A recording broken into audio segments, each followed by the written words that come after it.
All right, so I'm just going to jump in here. I'm going to review these 7 major pairs that we put out on Sunday night and walk through this again. This is something that's very, very important, you guys, as you're learning to trade. It's a really good idea to take advantage of these.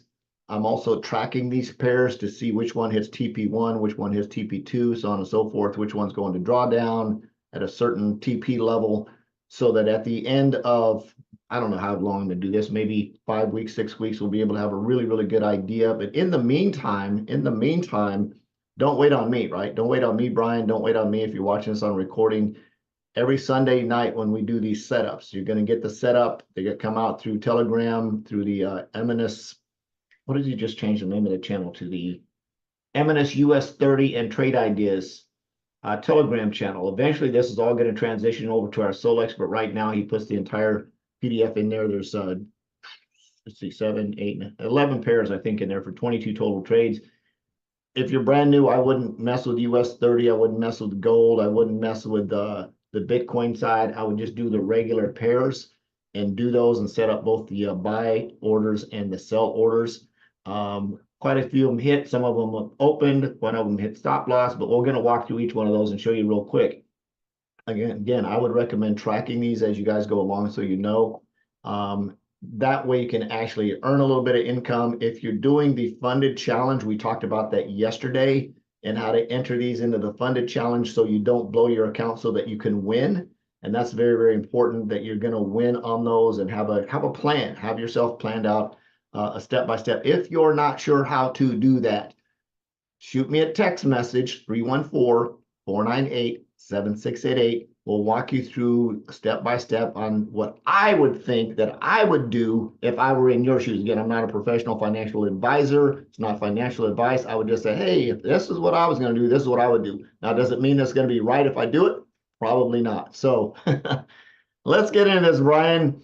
We'll see if anybody else jumps on. If not, we'll be back at 4 o'clock today. Then again, I'm not going to be here tomorrow because it's my anniversary, but then I will be back Thursday. And then I'm not sure what's going on Wednesday. Something's happening on Wednesday. I don't remember. Anyway, let's go ahead and jump into this.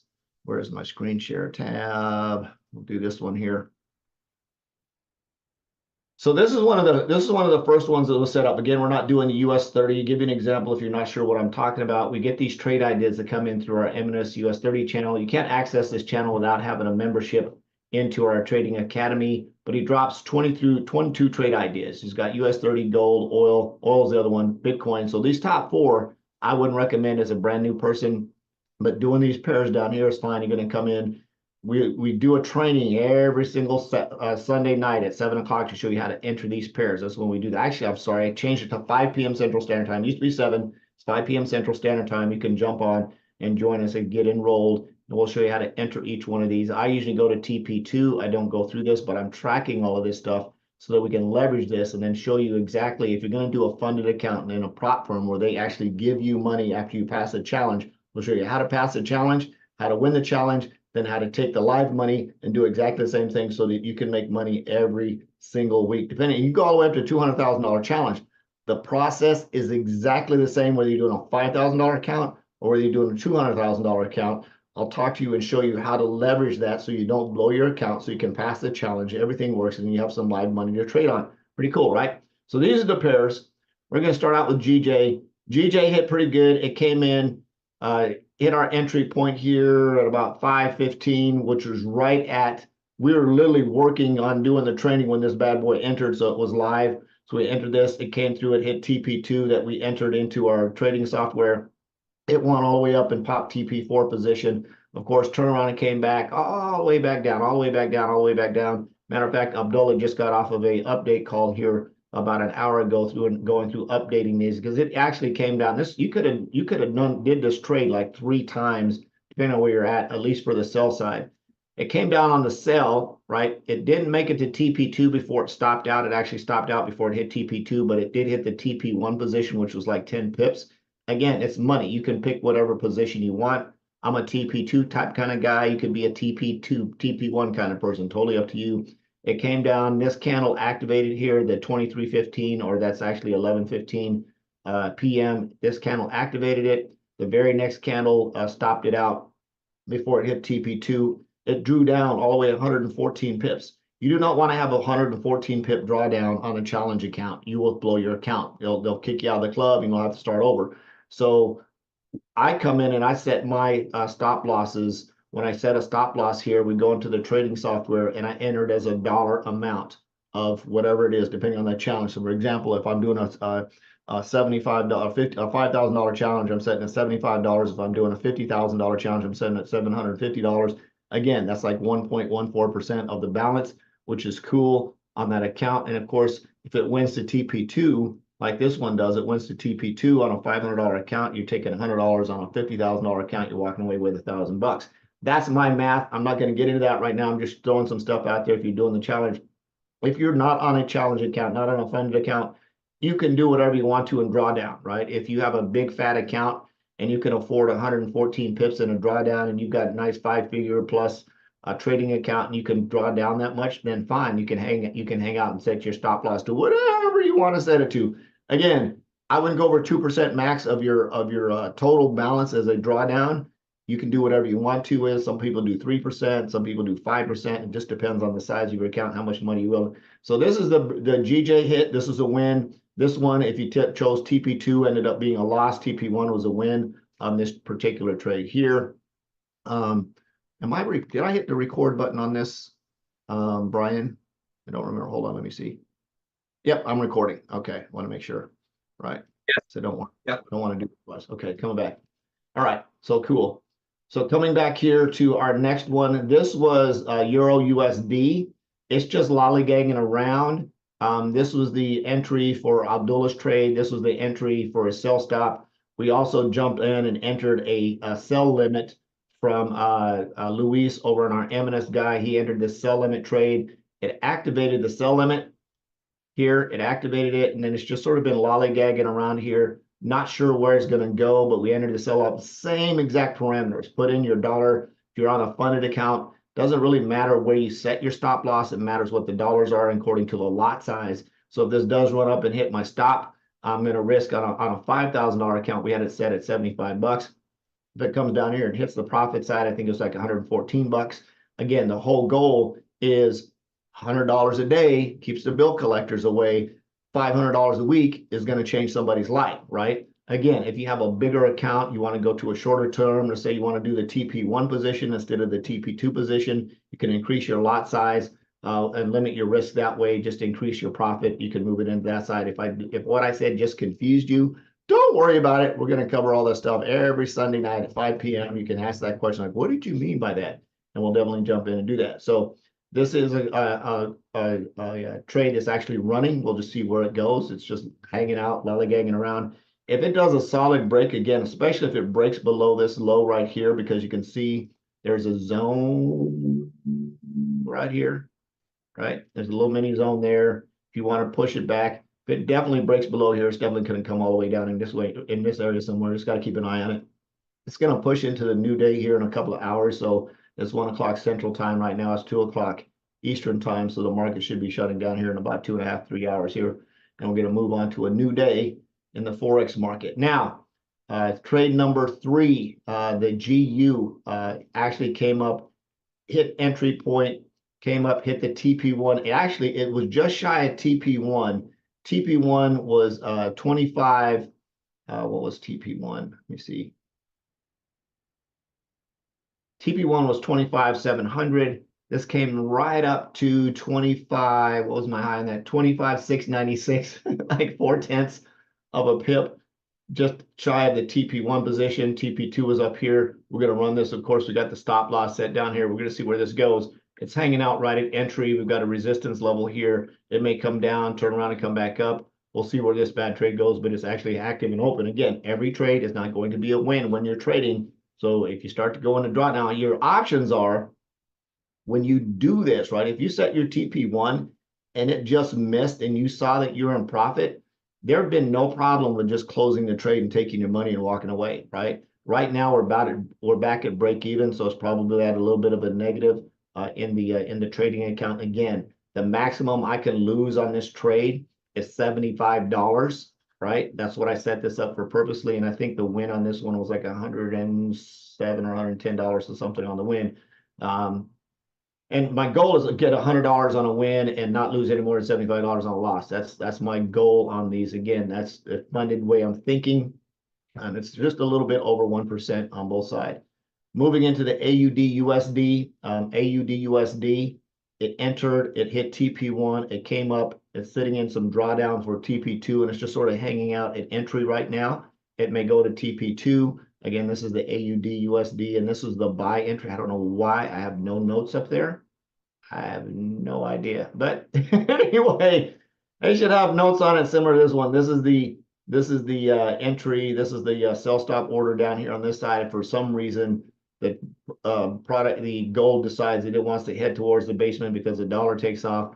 AUD USD may do the exact same thing. Remember, any pair that ends in a US dollar, engine USD does the opposite of the dollar. So if the dollar is going up, the pair is usually going down. If the dollar's going down, this pair is usually going up. So it's a really good way to just check and see on these USD pairs, especially if it ends in a USD. Again, is that absolute perfect science? No, but it's a pretty good way just to gauge where stuff is going. So this was the Australian dollar trade that we put in. And then, of course, this is the USD CAD. Again, this is the buy stop order. Now, I did not enter this one. I don't know why I put did not execute up here. It should say do not, did not enter. I did not enter this trade. I'm just tracking it to see where it goes. I did not enter this trade. For right now, I did enter this one, and we'll see where this travels in terms of moving down this way. I've got a lot of indications. My MACD was also pointing down. My EMA is pointing down. My 100, 200 are all pointing in sort of a downward position. If I brought on my cloud, if I turned on the Fibonacci, the cloud, I can't say that. Ichimoku. There we go. Ichimoku cloud, right? If I turn that on, it's going to probably have a downward trend as well. We'll see where that one goes. That hasn't activated yet. It's going to enter at this position. When it does, the trade will open, and we'll see where the goal of heading down here to the TP2 position. Again, same setup here, $75 max loss, a little over $100 for a win on that trade. And I'm being very transparent on these because I have a plan in place in terms of winning that account and doubling that account, basically $100 at a time. That comes really, really fast. And you're literally talking, really, really fast and growing that account as it goes up in value. And again, here is the another account, the NZD USD. I did not enter this trade because it was already active by the time I got here. It popped right around Sunday night at 11 o'clock. I should have went ahead and entered this, but it had a lot of drawdown, right? It had a lot of drawdown on this trade. So again, if I would have entered this, I would have said the same thing. I would have set my stop loss position for a max of $75 loss. I would have set my TP2 at a position of $100. Now, conversely, I could have set my TP1 for the same $100 win, and this came up just shy of TP1. It came right up to, see, TP1 was 59.85. This actually came up to 59.848. It missed it by 0.2 of a move. So if I would have been watching this here at 12:15 and I saw it was here and I was in a win and I'm right at my $100 or pretty close to this, I could have closed this at TP1. Again, I'm tracking every single trade to see how many hit TP1, how many hit TP2, how many hit TP3, so on and so forth. And that's a real easy track. You do that because you want to know where to get out and how to set your trades on these. Very, very smart. And of course, the final one, right, was the USD Chef. This one was a good. Is that somebody knocking? Oh, I don't think so. I think that's Okay. All right. And then this is the USD Chef. Again, this is the buy entry. I did not enter this one. However, I did enter the sell on this. We'll see where this goes. Let me see where my pivots are at on this. This is a pretty good chance everything's under my P to sort of pushing down, but it may just hang out here. We'll have to see what it moves into the next day. It might not be in here. Some of these are swing trades. Some of them take a couple of days for them to hit. Again, you just got to hang out. Usually the majority of the time, most of them have done what they've got to do by the end of the week, right around Thursday. You can see I've got some buyers jumping back in the market, so we'll have to just see where this one goes.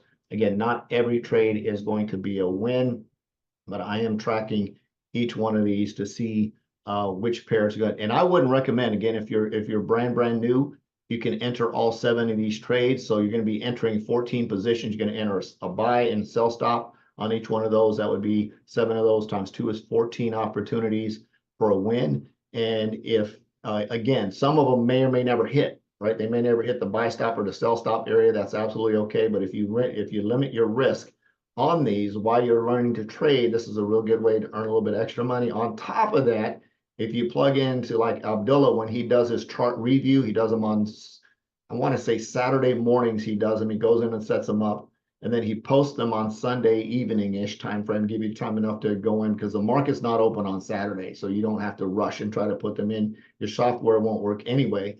So when you're actually entering the trades into the market, you have a little bit of time, but when the market opens, that's why we moved it to 5 p.m. Central Standard Time. So we actually have a live market to enter the trades in. So we're entering the trades in.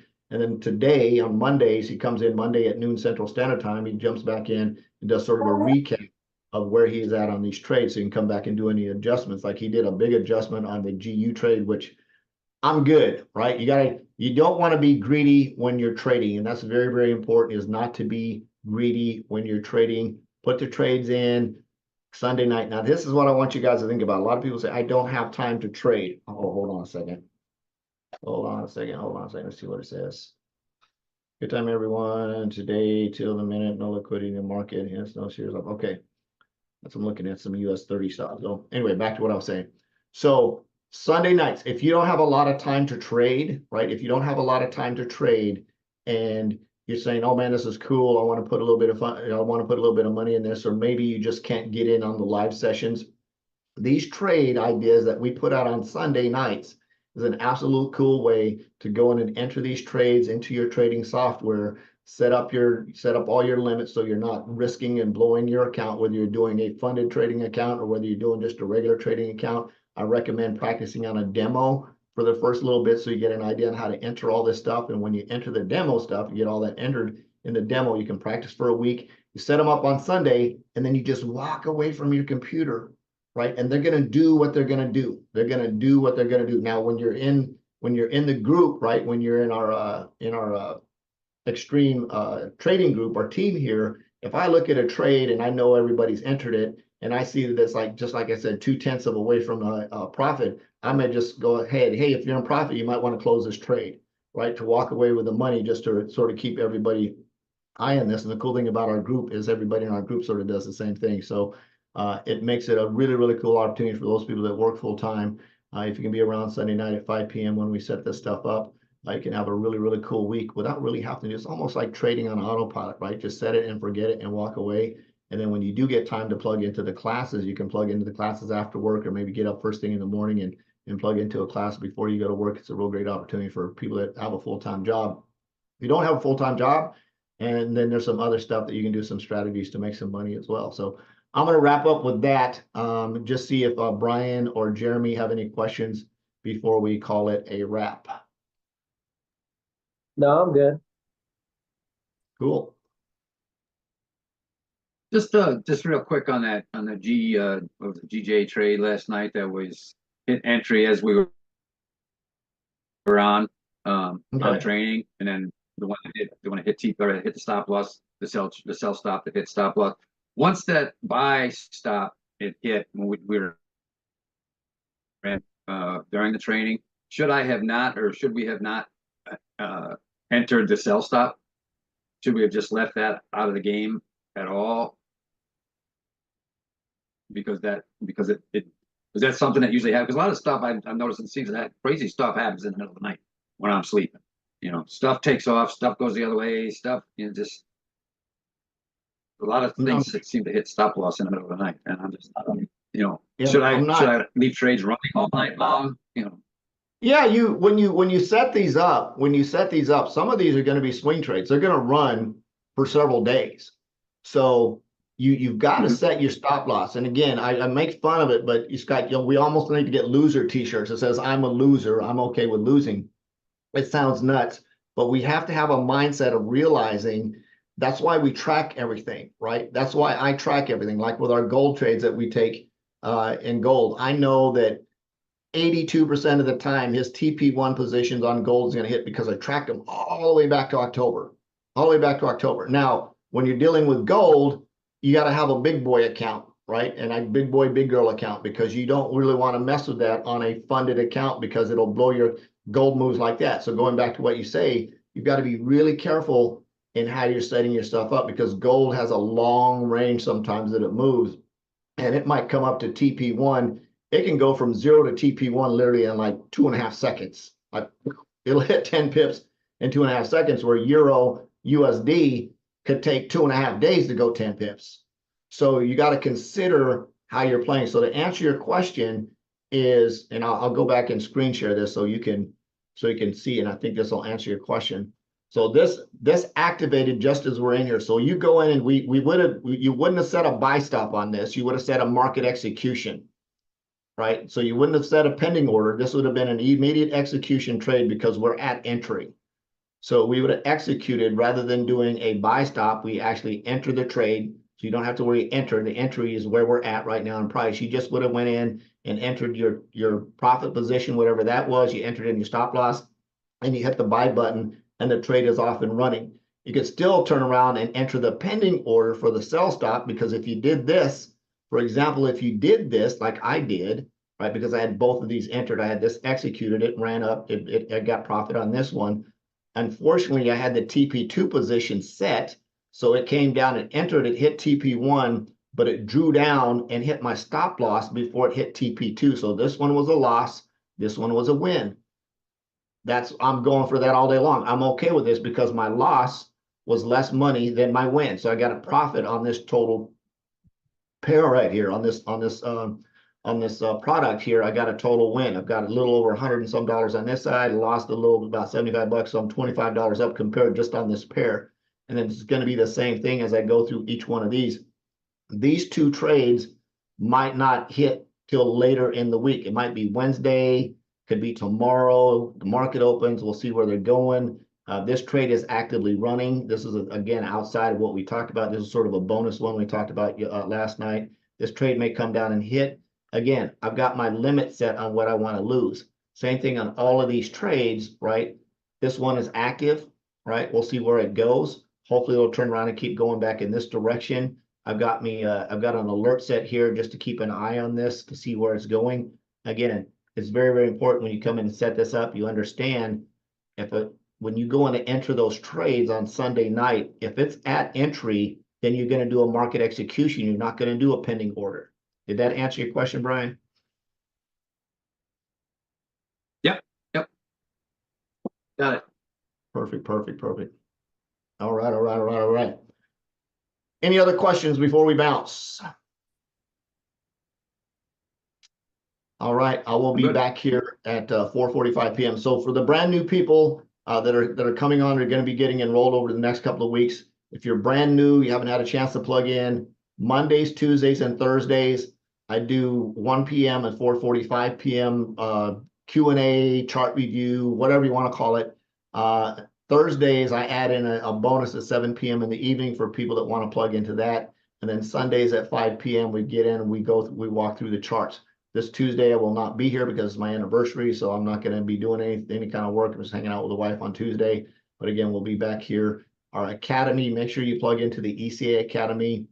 Ralph is going to be doing a Forex class tomorrow at 6 p.m. Central Standard Time on Tuesday.